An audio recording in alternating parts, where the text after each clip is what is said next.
bay don do na pian in lo har zok la ipian tirra ta pathian thil thon pe che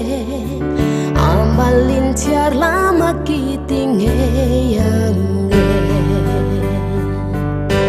thil thon pe mun ta kin thiar treu la Thian in mi sinh a vur chin kha malin thiar la nang ma chan mai chu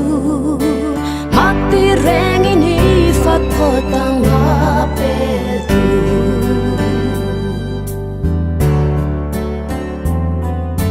mi chen kha thau sa te chui I don chua Iswa cha tuan thil pek du che ngai vela sumin nan lei thei lo thil li chan fo hi ngai tua bok la lo min ni lo kha ta ni thil thon pek mun ta kin thiar treu la Thian in mi sinh a vur chin kha malin thiar la nang ma chan mai chu mak ti reng in hi fat pho tang a pe tu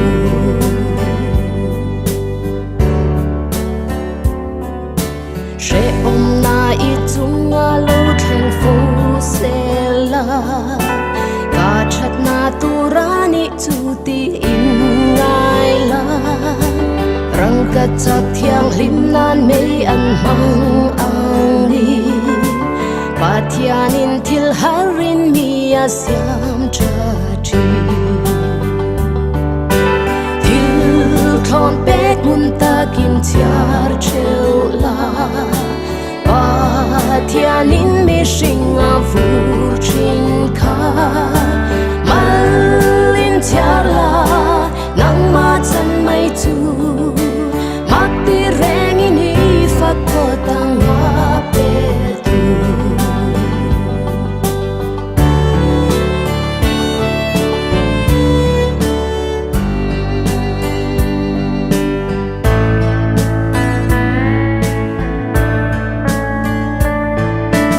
ichunga khwa lo dur se ring hel su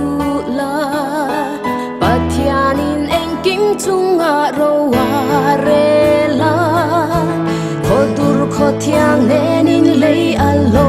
cha si